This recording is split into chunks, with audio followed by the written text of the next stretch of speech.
अस्मद्गुरुभ्यो नमः। काश्यपान्वयसञ्जातं नारायणपदाश्रितं श्रीमन्नारायणं वन्दे यतीश्वरश्रियाजुषम्। आपदामपहर्तारं दातारं सर्वसम्पदां लोकाभिरामं श्रीरामं भूयो भूयो नमाम्यहम्। मनोजवं मारुततुल्यवेगं जितेन्द्रियं बुद्धिमतां वरिष्ठं वातात्मजं वानरयूथमुख्यं श्रीरामदूतं शिरसा नमामि। వంశం కానీ విద్య కానీ వ్యక్తిత్వం కానీ అన్నింటిలో రాముడు సీత ఒకరికొకరు సరిగ్గా సరిపోతారు, ఎవరు దేనికి తీసిపోరు. కానీ తం చేయమసితే క్షణ, కానీ సీతమ్మ కళ్ళు చాలా కరుణతో చాలా విశాలంతో ఒక మెట్టు రాముడి కంటే ఇంకా అందంగా ఉన్నాయి అనుకుంటాడు. అనుకొని ఈ ముల్లోకాల్లో ఉండేటువంటి లక్ష్మి అంటే ఐశ్వర్యమంతా ఒక త్రాసులో వేస్తే సీతమ్మలో ఉండే ఒక కళకి సరిపోదు అని సీతమ్మని కీర్తిస్తాడు. ఇంత గొప్ప సీతమ్మని విడిచి రాముడు ఇంకా ఉండటం చాలా కష్టమైన పని, దుష్కరమైనటువంటి పని అని అనుకుంటాడు. సీతమ్మ వైభవాన్ని తానంతగా అందులో సాక్షాత్కరింప చేసుకొని ఆనందిస్తాడు. మమాపి విధితం మనహ అంటాడు, తల్లి నువ్వు ఏడుస్తుంటే నా మనసు కూడా ఏడుస్తోంది అని బాధపడతాడు. ఆ తర్వాత హనుమ ఇక రాముడి వైభవాన్ని చెబుతూ సీతమ్మ అడిగిన ఉద్దేశంకి ప్రధాన కారణం రాముడిని చూస్తే మొదట కనపడాల్సిన ఆయన కళ్ళు, అది చెప్తాడా చెప్పడా అని అనుకుంటే రామచంద్రుడి యొక్క వైభవాన్ని నేత్రాలతోనే మొదలు పెడతాడు హనుమంతుడు 35వ సర్గలో అనమాట.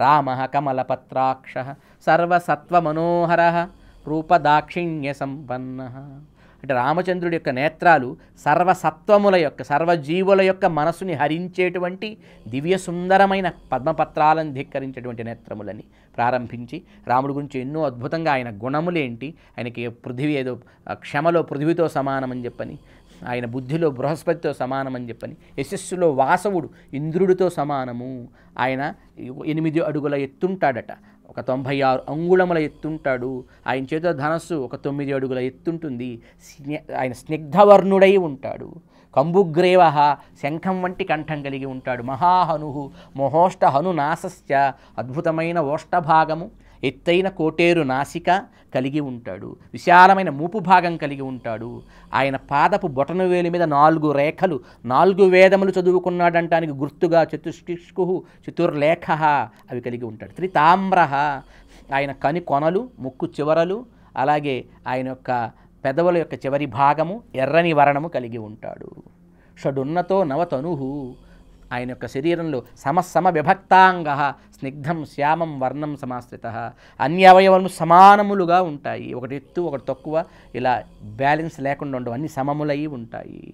విశాలమైనటువంటి మూపు భాగం కలిగి త్రివళి ఆయన పొట్ట మీద 3 మడతలు కలిగి ఉంటాడు, ఆయన అరచేతిలో 4 రేఖలు ఉంటాయి, 4 కూడా వజ్రపాణి వజ్రము వంటి ఆకారంలో రామచంద్రుడి యొక్క రేఖలు ఉంటాయి, జానువులను దాటేటువంటి విశాలమైనటువంటి బాహువులు కలిగి ఆ జానుబాహుడై రాముడు ఉంటాడు, ఆయన వేలు పైన సూక్ష్మములైన కణుపులు ఉంటాయి, ఆయన అరిపాదములలో శంఖ చక్రాది చిహ్నములు పరతత్వ చిహ్నములన్నీ ఉంటాయని రామ వైభవాన్ని రాముడు రూపాన్ని అత్యంత స్పష్టంగా రాముడు ఎలా ఉంటాడో ఎవరు ఎక్కడా వర్ణించలేదని తెలియక చాలామంది అంటారు. సుందరకాండలో 35వ సర్గలో సాముద్రిక శాస్త్ర లక్షణాలు ఇంచుమించు 125 శారీరక లక్షణాలని ఇంకొన్ని గుణ సౌందర్యాన్ని కూడా హనుమంతుడు సీతమ్మ దగ్గర కీర్తించాక ఇక సీతమ్మ స్పష్టంగా నమ్ముతుంది, వచ్చినవాడు సాక్షాత్తు రాముడి దూతే, రాముడిని ఇంత బాగా చూడకపోతే ఇంకెవరు చెప్పలేరు కనుక ఖచ్చితంగా ఇతడు రాముడి దూతే అని సీతమ్మ నమ్మి అప్పుడు ఆవిడ రామచంద్రమూర్తికి తను విన్నవించవలసినటువంటి విషయాలని హనుమంతుడికి చెబుతూ ఒక 2 వృత్తాంతాలను చెప్పింది. అందులో ఒకటి కాకాసుర వృత్తాంతం అనమాట. ఒకనాడు దండకారణ్యంలో రాముడు అలసి సీతమ్మ ఒడిలో పవళించాడు. నిద్రలో విన్నాడు రామచంద్రమూర్తి. ఇంతలో ఇంద్రుడికి ఒక కొడుకున్నాడు, వాడి పేరు జయంతుడు, అసలు పేరు జయంతుడు, కానీ వాడి బుద్ధి అసుర బుద్ధి ఏర్పడింది. కొంతమంది ఎక్కడ పుట్టినా బుద్ధి ఎక్కడో ప్రవర్తిస్తుంది అన్నమాట. అంటే పుట్టుకకి బుద్ధికి సంబంధం లేదండి. ఎందుకంటే చాలామంది తెలియక ఫలానా వాతావరణంలో పుట్టిన వాళ్ళంతా ఇలా అవుతారు, అది అన్నిసార్లు ఏం కరెక్ట్ కాదు. మంచి వాతావరణంలో చెడ్డవాళ్ళు తయారవుతారు, చెడ్డ వాతావరణంలో మంచివాళ్ళు తయారవుతారు. బుద్ధి పూర్వ సంస్కారం వల్ల ప్రవర్తిస్తుంది. బుద్ధి కర్మానుసారిణి అంటారు కదా, అట్లా ప్రవర్తిస్తుంది. ఇంద్రుడి కొడుకు ఏంటి మరి, దేవతలకి దేవతాధిపతికి పుట్టిన వాడికి కూడా దేవతా బుద్ధి ఉండాలి కదా, కానీ వాడికేమో అసుర బుద్ధి. వాడికి ఒక తమాషా అలవాటు పట్టింది. ఏమిటి, కాకిలా మారి ఇతరులను ఇబ్బంది పెడుతుంటాడు. ఇబ్బంది పెట్టేవాడిని అసురుడు అంటాం. వాడు కాకిలా మారి ఇబ్బంది పెడతాడు కనుక వాడికి కాకాసుర అని పేరు వచ్చింది. అసలు పేరు పోయింది, మంచి పేరు ఏదో ఉంది, జయించేవాడు, జయించాలను, జయాన్ని కలిగిన వాడను వాడికి ఒక పేరు పెట్టారు. అది పక్కన పడేసి వాడు చేసే పని అంతా కూడా ఇతరులను అసుర ప్రవృత్తి కాకి రూపంలో కనుక కాకాసుర అని పేరు వచ్చింది. అలాగే వాడు కాకాసుర రూపంలో వచ్చి సీతమ్మ యొక్క హృదయ స్థానాన్ని పొడవటం మొదలుపెట్టాడు. సీతమ్మ ఓర్చుకుంది, రాముడికి నిద్రాభంగం కాకూడదు. కానీ రక్తపు బిందువులు జారి రాముడి ముఖం మీద పడ్డాయి. వెచ్చని ఆ రక్తపు బిందువు మీద పడగానే రాముడు ఒక్కసారి మేల్కొని ఎర్రని కన్నులతో చూశాడు. రాముడు చాలా మేధావి. ఆయనకి ఎంత గొప్పవాడంటే విద్యాభ్యాసం చేసేటప్పుడు సందేహాలు వస్తే వేదాల్లో, ఉపనిషత్తులలో, మంత్రభాగాల్లో, వైదిక ప్రక్రియలో తలలు నెరిసిన ఋషులు, పెద్ద పెద్ద వయస్సు కలిగిన వయోవృద్ధులైన జ్ఞానవృద్ధులైన పండితులు కూడా కుర్రవాడైన రాముడి దగ్గరికి వచ్చి ఈ ధర్మ సందేహానికి మార్గం చెప్పమని అడిగేవారట. అంత గొప్పవాడు రాముడు. వేదాన్ని అంత బాగా అధ్యయనం చేశాడనమాట.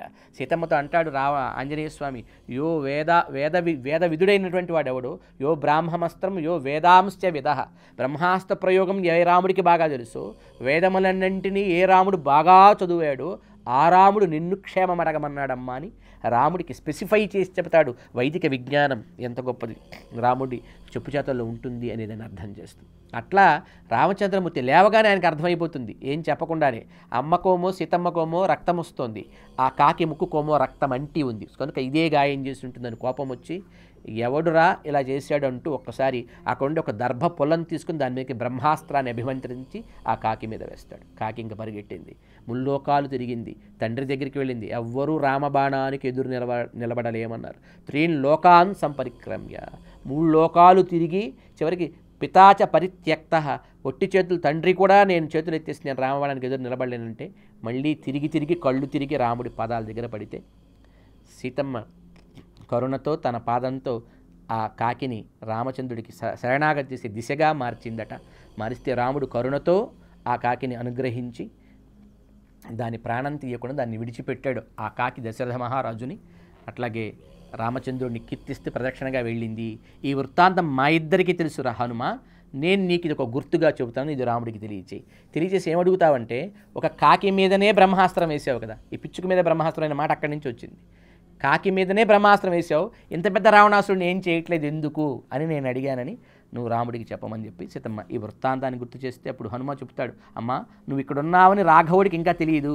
తెలిసిన మరుక్షణమే కోటాను కోట్ల భల్లూకములు వానరులతో రాముడు జ్వలించే అగ్నిశిఖల వంటి బాణములతో ఈ లంకని చుట్టుముట్టడాన్ని నువ్వు చూస్తావు తల్లి, త్వరలోనే చూస్తావు. రావణ సంహారాన్ని రాముడు చేసి నిన్ను తీసుకుని వెళ్తాడంటూ హనుమంతుడు అక్కడ సీతమ్మ బాధను చూడలేక, అమ్మ అసలు నువ్వు గనక ఒప్పుకుంటే ఇప్పుడే నేను నిన్ను తీసుకొని వెళ్ళిపోతాను, మనం వెళ్ళిపోదాం, నిన్ను క్షణంలో ఈ సముద్రం దాటించి నేను నిన్ను రామచంద్రుడి దగ్గర తీసుకువెళ్ళగలను, నేను అనుకుంటే ఈ లంక మొత్తాన్ని కూడా మోసుకొని తీసుకెళ్ళి వెళ్ళగలను అని చెప్తాడు.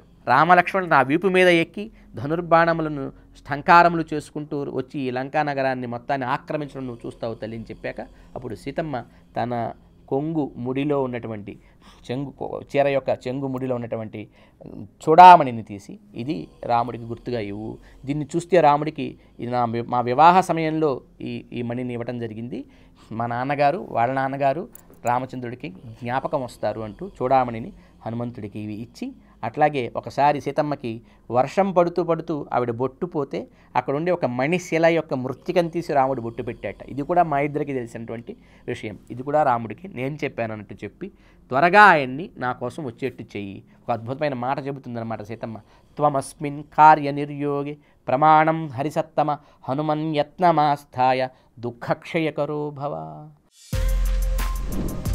For more videos like this, subscribe Big TV channel.